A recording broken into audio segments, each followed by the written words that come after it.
PTI रहनुमा फवाद चौधरी की गिरफ्तारी से मुताल्लिक इनकी अहलिया हिबा फवाद का कहना था कि ये गिरफ्तारी नहीं अगवा है।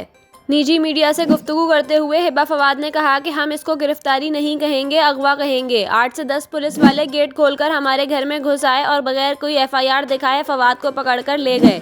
उन्होंने कहा कि मेरी दरख्वास्त है कि इम्पोर्टेड हुकूमत जो कर रही है या जिसने भी फवाद चौधरी को उठाया है, हमें बताया जाए कि इन्हें किस रोल के तहत उठाया गया। हमसे किसी ने राब्ता नहीं किया। इनको 4 डालों में बिठाकर इनका फ़ोन लेकर चले गए। हमें कुछ नहीं पता इन्हें कहाँ लेकर गए। हमने पंजाब में मुतालिका थानों से राब्ता किया लेकिन कोई जवाब नहीं आया।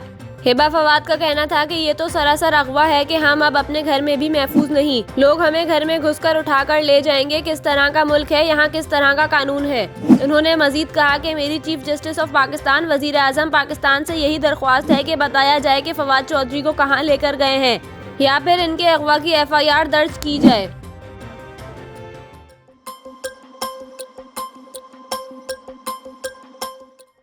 लाहौर की अदालत ने पीटीआई रहनुमा फवाद चौधरी का राहदारी रिमांड मंजूर कर लिया।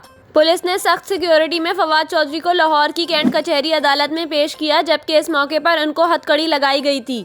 लाहौर के जुडिशनल मजिस्ट्रेट राना मुदस्सिर ने केस की समाअत की, जबकि इस मौके पर पुलिस ने फवाद चौधरी के राहदारी रिमांड की इस्तदा की। प्रोसिक्यूशन ने कहा कि कोहिसार पुलिस ने फवाद चौधरी के खिलाफ मुकदमा दर्ज किया है, इसलिए मुलजिम के इस्लामाबाद मुंतकली के लिए राहदारी रिमांड की जरूरत है। फवाद चौधरी के वकील ने कहा कि इस्लामाबाद का 4 घंटे का रास्ता है, राहदारी रिमांड की क्या जरूरत है। ये जाएं और इस्लामाबाद में जाकर पेश करें। एक रोजा राहदारी रिमांड लेकर कहीं और लेकर जाना चाहते हैं। फवाद चौधरी के वकील ने कहा कि सफरी रिमांड नहीं बनता, इनकी हथकड़ी भी खोली जाए, दोनों हाथों के बजाय एक हाथ में हथकड़ी लगाई जाए। वकील के दलाइल पर अदालत ने कहा कि आप फिजूल बातों में वक्त ज़ाया कर रहे हैं। बाद अज़ां अदालत ने फवाद चौधरी का राहदारी रिमांड मंजूर कर लिया और इनका सर्विसेज अस्पताल से मेडिकल कराने की भी हिदायत की गई है। अदालत ने अपने हुक्म में कहा कि फवाद चौधरी को मेडिकल के बाद इस्लामाबाद रवाना किया जाए। अदालती हुक्म के बाद पुलिस फवाद चौधरी को लेकर रवाना हो गई। वाज़ेह रहे कि फवाद चौधरी के खिलाफ इस्लामाबाद के थाने कोहिसार में मुकदमा दर्ज है, जो सेक्रेटरी इलेक्शन कमीशन की दरख्वास्त पर किया गया है। फवाद चौधरी को इस्लामाबाद मुंतकिल करने पर जुडिशनल मजिस्ट्रेट की अदालत में पेश किया जाएगा, जहां पुलिस इनके जिस्मानी रिमांड की इस्तदा करेगी।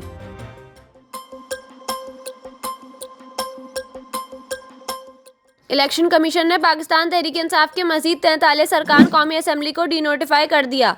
स्पीकर कौमी असम्बली राजा परवेज अशरफ ने गुज़िश्ता रोज़ कबल पाकिस्तान तहरीक इंसाफ के मजीद 43 अरकान असम्बली के इस्तीफ़े मंजूर किए थे, जिसके बाद कौमी असम्बली में पीटीआई के सिर्फ मुनर्रिफ अराकीन और छुट्टियों की दरख्वास्त देने वाले 2 अराकीन बाकी रह गए। स्पीकर कौमी असम्बली ने पीटीआई अराकीन के इस्तीफ़े मंजूर करके इन्हें डीनोटिफाई करने के लिए इलेक्शन कमीशन को खत लिखा था। अब इतलात हैं कि इलेक्शन कमीशन ने पाकिस्तान तहरीक इंसाफ के मुस्तफ़ा 43 अराकीन को डीनोटिफाई कर दिया है।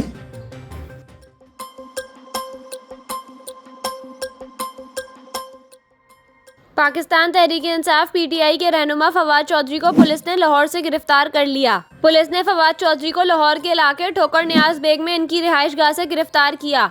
इस हवाले से पीटीआई रहनुमा फर्रुख हबीब ने ट्वीट के जरिए 2 वीडियो शेयर की, जिसमें इनका दावा था कि फवाद चौधरी को इस गाड़ी में ले जाया गया।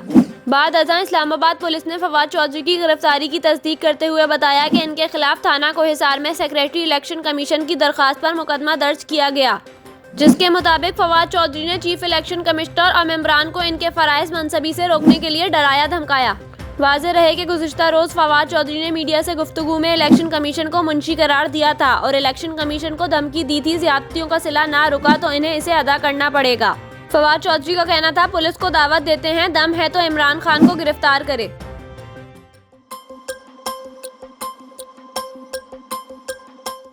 अमरीकी वजारत इंसाफ की कोशिशों से वर्जीनिया की एक फैमिली के 3 अफराद को पाकिस्तानी खातून से जबरी मुशक्कत करवाने के जुर्म में जेल भेजते हुए मुतासरा खातून को रिहा कर दिया गया। गैर मुल्की खबर रसां इदारे के मुताबिक अमरीकी रियासत वर्जीनिया के अदालत फैसले के बाद एक ही खानदान के 3 अफराद को जेल भेज दिया गया है। अदालत ने जेल भेजे जाने वाले तीनों अफराद को पाकिस्तानी खातून से जबरी मुशक्कत करवाने के जुर्म में खातून को $2,50,000 जुर्माना अदा करने का हुक्म भी दिया है। मीडिया रिपोर्ट्स के मुताबिक फैमिली ने 2002 में अपने एक बेटे की शादी मुतासरा खातून से करवाई थी। ताहम मुतासरा खातून के शौहर के मुल्क से बाहर जाने के बाद पाकिस्तानी खातून से गुज़िश्ता 12 साल से जबरी मुशक्कत करवाई जा रही थी।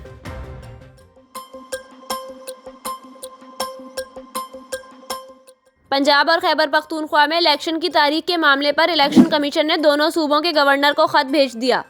इलेक्शन कमीशन की जानिब से गवर्नर पंजाब मोहम्मद बलीगुर रहमान को भेजे गए मरासले में कहा गया है कि गवर्नर पंजाब 9 से 13 अप्रैल के दरमियान पोलिंग की तारीख मुकर्रर करें। इसके अलावा गवर्नर केपी को भेजे गए मरासले में कहा गया है कि 15 से 17 अप्रैल के दरमियान खैबर पख्तूनख्वा में पोलिंग की तारीख मुकर्रर करें। Secretary election commission Umar Hameed का इस हवाले से कहना है कि गवर्नर असेंबली तहलील होने के 90 दिन के अंदर इलेक्शन के इनेकाद की तारीख देने का पाबंद है। पंजाब असेंबली के 90 रोज 14 जनवरी से शुरू होते हैं। पंजाब असेंबली के लिए 13 अप्रैल के बाद पोलिंग की तारीख नहीं रखी जा सकती। उमर हमीद का मजीद बताना था कि केपी असेंबली के 90 रोज 18 जनवरी से शुरू होते हैं और केपी असेंबली के लिए 17 अप्रैल के बाद पोलिंग की तारीख नहीं रखी जा सकती। Secretary election commission Umar Hameed का ये भी कहना है कि इलेक्शन कमीशन को इलेक्शन प्रोग्राम मुकम्मल करने के लिए 54 दिन दरकार हैं। याद रहे कि पंजाब असेंबली 14 जनवरी को और खैबर पख्तूनख्वा असेंबली 18 जनवरी को तहलील हुई थी। दोनों सूबों में निगरान वजीर आला तैनात हैं। पंजाब में मोहसिन नकवी निगरान वजीर आला हैं, जबकि खैबर पख्तूनख्वा में अफजल खान को निगरान वजीर आला तैनात किया गया है।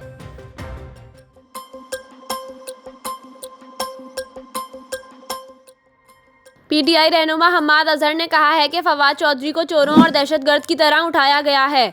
लाहौर में मीडिया से गुफ्तगू करते हुए हम्माद अजहर ने कहा कि फवाद चौधरी को लाहौर में इनकी रिहाइशगाह से अगवा किया गया। इनको ऐसे उठाया गया जैसे चोर और दहशतगर्द को उठाया जाता है। उन्होंने कहा कि फर्रुख हबीब ने फवाद चौधरी को ले जाने वाली गाड़ी को रोकना चाहा, लेकिन रोकने की कोशिश पर दीगर 2 गाड़ियों ने फर्रुख हबीब की गाड़ी का ताक़ुब किया। हम्माद अजहर का कहना था कि फवाद चौधरी से मुताल्लिक अब तक नहीं बताया गया कि कहाँ रखा गया है। फवाद चौधरी हमेशा कानून और आइन की बात करते हैं। उन्होंने मजीद कहा कि इमरान खान को गिरफ्तार करने की मंसूबाबंदी की जा रही थी। इमरान खान के घर के बाहर हमारे कारकुन 24 घंटे मौजूद रहेंगे।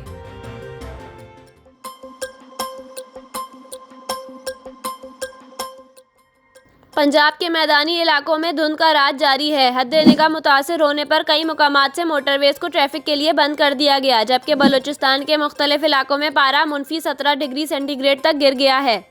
मोटरवे पुलिस के मुताबिक लाहौर इस्लामाबाद मोटरवे M2 को लाहौर से हिरन मीनार तक, लाहौर मुल्तान मोटरवे M3 को फैसपुर से ननकाना तक, जबकि सियालकोट लाहौर मोटरवे M11 लाहौर से समड़ियाल तक ट्रैफिक के लिए बंद कर दी गई। ट्रैफिक पुलिस के मुताबिक शदीद धुंध के बायस हद्द-ए-निगाह मुतासिर होने के बाद कौमी शाहराहों पर भी ट्रैफिक की रवानी मुतासिर हो चुकी है। दूसरी जानिब बलूचिस्तान के मुख्तलिफ इलाकों में पारा मुनफी 17 डिग्री सेंटीग्रेड तक गिर गया है। तौबा काकड़ी में हामला खातून को चारपाई पर लिटाकर अस्पताल मुंतकिल करने की कोशिश के दौरान खातून ने रास्ते में बच्चे को जन्म दे दिया। बरवक्त तिब्बी इमदाद ना मिलने पर खातून और नौमौलूद रास्ते में ही इंतकाल कर गए।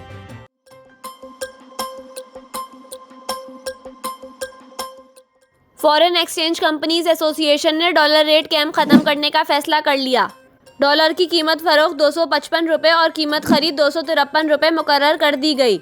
एक्सचेंज कंपनीज एसोसिएशन के चेयरमैन मलिक बोस्तान ने कहा है, मईशत के मफाद ने ओपन मार्केट में डॉलर के रेट को कैम करने का फैसला किया, लेकिन इसका उल्टा असर हुआ। उन्होंने कहा कि हमारी तरसीलाते ज़र और बरामदात कम हो गई, अब से ऐसा नहीं होगा। कल से हम ब्लैक मार्केट का रेट ऑफर करेंगे ताकि ब्लैक मार्केट और ओपन मार्केट में डॉलर के रेट का फ़र्क कम हो सके। इनका कहना था कि इस सिलसिले में बाज़ाब्ता तरीक़ाकार स्टेट बैंक के साथ आज इजलास में तय होगा।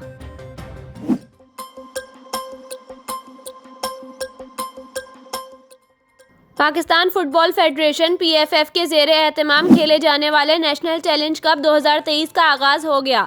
इफ्तिताही मैच में नेवी ने पुलिस को शिकस्त दे दी। नेशनल चैलेंज कप का मंगल 24 जनवरी से KP स्टेडियम में रंगारंग आगाज़ हुआ। पाकिस्तान फुटबॉल फेडरेशन के तहत प्रीमियर मुकाबलों में मुल्क भर की सबसे ज़्यादा 27 डिपार्टमेंटल टीमें टाइटल के हुसूल के लिए मैदान में उतरेंगी। इफ्तिताही मैच में नेवी ने पुलिस को 1-0 से हरा दिया। फैसला कुन गोल नौमान ने स्कोर किया। दूसरी जानिब लाहौर में हायर एजुकेशन कमीशन और वापडा का मैच 2-2 गोल से बराबर हो गया। पेशावर में एयरफोर्स और WSTC के दरमियान खेला जाने वाला मैच भी 2-2 गोल से बराबरी पर ख़त्म हुआ। इसके अलावा चमन में अफगान क्लब ने निम्सो क्लब हज़ारा को 1 के मुकाबले में 6 गोल से शिकस्त दी। अशरफ ने हैट्रिक स्कोर की। KRL ने POF को 7-0 से शिकस्त दी। फातेह टीम के मुइन ने हैट्रिक बनाई। वहीद ने 2 गोल किए। भावलपुर में रेलवेज और अशरफ शुगर मिल्स के दरमियान मुकाबला बगैर किसी गोल के बराबर रहा। वाज़ेह रहे कि वापडा की टीम अपने एजाज का दिफा कर रही है। कराची पोर्ट ट्रस्ट स्टेडियम में दोपहर 3 बजे होने वाली इफ्तिताही तकरीब में PFF नॉर्मलाइजेशन कमेटी के चेयरमैन हारून मलिक, अरकान मोहम्मद शाहिद नियाज खोकर, सऊद हाशमी और दीगर अहम शख्सियात शरीक हुए।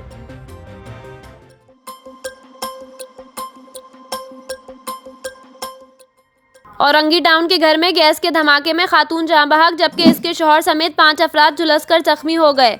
धमाके का वाकया औरंगी टाउन सेक्टर 11 मंसूर नगर में G10 रूट की बस के स्टॉप के करीब घर में पेश आया। गैस लाइन फटने से एक खातून और बच्चों समेत 6 अफराद जख्मी हुए थे, जिन्हें सिविल अस्पताल के बर्न्स वार्ड में मुंतकिल किया गया, जहां 20 साला नौरीन ज़ौजाए ज़ीशान इलाज के दौरान चल बसी। दीगर झुलसने वालों में सनियत अख्तर बशीर उम्र 15 साल, सुफियान बशीर उम्र 16 साल, 18 साला एहसन बशीर, ज़ीशान बशीर 25 साल और बशीर रमज़ान उम्र 45 साल शामिल हैं।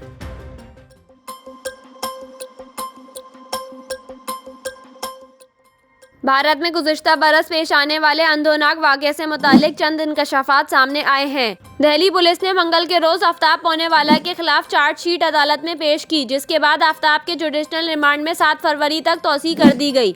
चार्जशीट में पुलिस की जानिब से इंकशाफ किया गया कि आफ्ताब ने श्रद्धा को दोस्त से मुलाकात करने के बायस गुस्से में कत्ल किया। आफ्ताब के इल्म में जब आया कि श्रद्धा अपने दोस्त से मिलने गई है तो वो आपे से बाहर हो गया। पुलिस ने बताया कि आफ्ताब के गुस्से की वजह ये थी कि श्रद्धा जिससे मिलने गई वो आफ्ताब को पसंद नहीं था। पुलिस के मुताबिक श्रद्धा और आफ्ताब में इनकी एनिवर्सरी, जिस रोज़ वो पहली बार मिले थे, यानी 17 मई को किसी बात पर झगड़ा हुआ, जिसके बाद श्रद्धा डेटिंग ऐप पर बनाए गए दोस्त के घर चली गई और रात वहीं गुजारी। अगले रोज़ जब श्रद्धा लौटी तो आफ्ताब ने पुरतशद्दुद रवैया इख्तियार करते हुए आरी से इस पर वार करके इसके 35 टुकड़े कर दिए। ख्याल रहे कि आफ्ताब पोनावाला पर मई में अपनी दोस्त श्रद्धा को तल्ख कलामी के बाद कत्ल करने का इल्ज़ाम है। जुर्म छुपाने के लिए आफ्ताब ने लाश के 35 टुकड़े करके फ्रिज में रखे और एक एक करके 18 दिनों में शहर के मुख्तलिफ मुकामात पर फेंके।